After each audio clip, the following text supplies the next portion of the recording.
trying to use microwave energy to cure a specific type of plastic that's usually cured with an oven. Interesting for me was I was originally an art student, and I kind of switched after, countless stories of hearing how difficult it is to be a professional artist. I was like, I don't think that that's really what I want to do. I really wanted to work or get exposure to like semiconductor related and that kind of material things. So among other things, I think work ethic was one thing that I really had to develop. Good study habits and things that I hadn't done so much in my previous schooling. It was okay. Definitely, though, moving into the lab and like working in that area was way different from your classes. So it exposes you to, I think, a lot of things that you wouldn't be exposed to otherwise. Because I got exposed to the COMSOL software, which is the finite element software, which is something that I don't think that we would get exposed to otherwise in undergrad. So I will say that the journal and article review was difficult.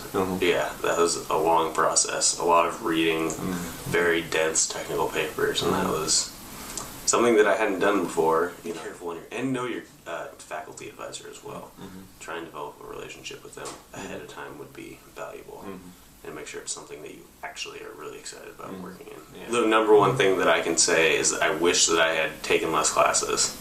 I worked on a project that bridges nanomaterials with cell biology. So we work a lot with carbon nanotubes and then aluminum oxide, also kind of on those nanowires, and then we use those as a platform to deliver biomolecules into the cell and then measure immune responses and measure biocompatibility with the cells. So it has applications for medicine, but I think overall I learned a lot of lessons that are really helpful, I think, for being in the real world, like setting deadlines and being realistic about what can be accomplished, and being organized, concrete goals. And then the opportunity with the TechCon conference, that was really cool, the chance to kind of connect with industry. So I did a lot of reading, which is really hard to just do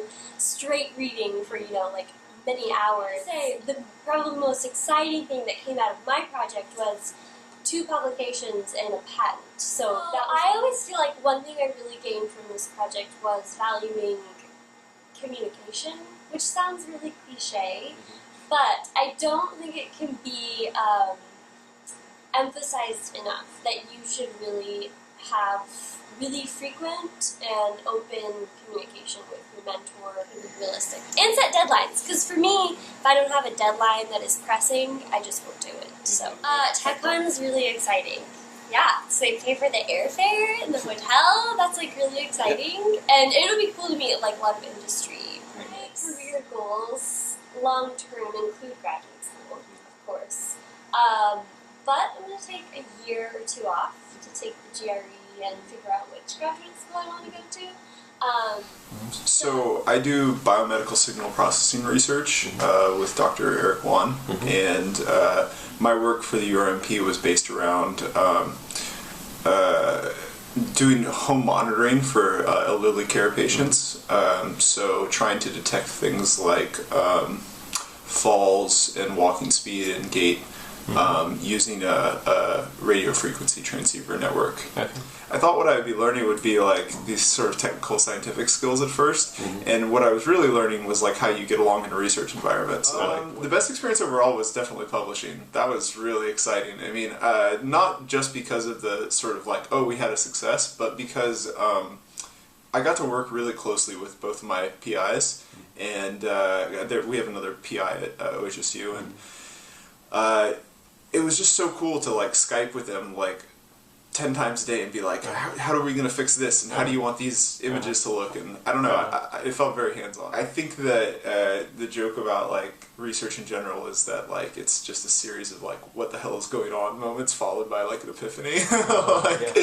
Be sure that you know your professor, your PI well. having really good relationship before you start the URMP with your primary investigator is essential, I think. Next year I start the graduate program, so I hope to get a master's degree in signal processing. And then after that, I guess that biomedical has become something I really like. So hopefully a career. Came with the original topic of doing nanodot deposition using this microscope. Read through the entire manual a couple times, and then actually found a hardware error, actual failure on a component level. One of the ICs was blown on one of the boards, and so then, but now it runs, and now me and a few other students have used this to generate images. I've been constructing a thermal evaporator, a coating tool to also go in this lab. So I've served as a technician. The most exciting part, the peak of it, is being given a problem and not being given any instructions or anything, just given freedom. And seeing when professors have faith in you that you can deliver and produce something, that, and when the problem is, it's big and complex and challenging, that feels good. Tools around you, to have access to tools is so important for your own growth as an engineer. You need to be able to work independently. I think that's the key to success. Not expect people to give you what you need, and not be too prideful to not ask for help when you really do need it. What job could I work that would be as engaging and multidisciplinary as what I'm doing now? And I don't know, I really like the semiconductor industry, so working in... Yeah, I am working on developing a continuous flow water purification system, and this is designed to work using solar energy only. So the solar energy both powers the electronics in the system and also purifies the water through photocatalysis. I work on the same project, so where our parts of the project differ is I work on developing the synthesis of the photocatalyst material and test it, and Emilia works on all the engineering aspects and making sure the system actually fits together. There have been lots of great experiences as far as learning and becoming a better researcher. I'm really grateful that I was able to learn electron microscopy and kind of more of the physics side of material science, and it's not something that I had thought I would do as part of my chemistry degree, but I'm really glad that I got to do it. I feel like it's really rounded out my education, and so learning Learning how to get up from failures, that was really important also. And attending to various conferences, including TechOn 2013, that was a really big opportunity. Take initiative and follow up, not just with your professor, but on anyone that you're working with, and just make the project your own. You really gotta just go out there and read a lot of literature and just do the work. You just, don't hold back. Learn to be independent. I plan on pursuing a PhD in chemistry or material science. I plan to possibly work as an engineer for a few years, maybe 1, 2, 3, and then come back to school for a PhD. We both are participating in the McNear program, which is geared to helping us getting into a PhD program. Yeah, that's really